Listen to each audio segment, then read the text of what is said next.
চাচা দেখতে পাচ্ছি এটা কি চাচা? এটা রাবার ডাম বেটা। এটা এই রাবার ডামের কাজ কি চাচা? রাবার ডামের কাজ পানি আটকা রাখা নদীতে। নদীর পানি আটকা রাখে কি জন্য? এই যে কৃষকে ধান করে, পাট করে, পেঁয়াজ করে, আটকা রাখা, এখান থেকে সেচ দেয়। ও এই পানি আটকা রাখে কৃষকেরা ধান পেঁয়াজ শাকসবজি সেচ দেয়? সেচ দেয়, জি হ্যাঁ। সেচ দেয় কি করে? ওই যে মোটর আছে, এই কারেন্টের মোটর- হ্যাঁ, কারেন্টের দ্বারা মোটরে চলে। মোটর আছে, কতগুলো মোটর আছে তা এরকম? 250-300 এরকম হবে, এখান থেকে তাহিরপুর বাগমারা পর্যন্ত।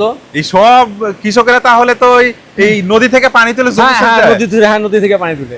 আচ্ছা, এই রাবার ডাম না থাকলে তো ক্ষেত তো হতোই না মনে হয়। রাবার ডাম আছে না, রাবার ডাম আছে, পানি সব নেমে যেত। পানি সব নেমে যেত, কৃষকেরা সেচ না, দিতে সেচ দিতে পারতো পারতো না। না। অসাধারণ তো পদ্ধতি খুব চাচা। ভালো পদ্ধতি। এই রাবার ডাম আসে আমাদের খুব সুবিধা হয়। আচ্ছা, এই রাবার ডামটা হচ্ছে এভাবে ফুলায় কি করে? এভাবে এই রাবার ডামটার ভিতরে পানি দেওয়া আছে। হ্যাঁ, পানি দিয়ে পানির Pressure প্রেসারে, দেয়? হ্যাঁ প্রেসারে, ওখানে মেশিন সেট করা আছে। আচ্ছা। পানির প্রেসারে রাবার ডাম ফুলে ওঠে। ফুলে ওঠে, তখন আর এই পানি আর যেতে পারে না। না, যেতে পারে না। বাকি পানিগুলো চলে যায় যতটুকু দরকার থেকে ততটুকু, যায়। হ্যাঁ, আর এই হ্যাঁ কৃষকেরা সেচ দেয়। সেচ দেয়, যতটুকু দরকার অতটুকু আটকা রাখে, আর আচ্ছা।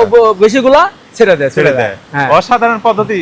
আচ্ছা, এটা লোকেশনটা কোথায়, ঠিকানা? এটা ঠিকানা জগদীশপুর বাঙ্গালপাড়া, আচ্ছা। আর পোস্ট অফিস ছাদনপুর, পুঠিয়া থানা, জেলা রাজশাহী।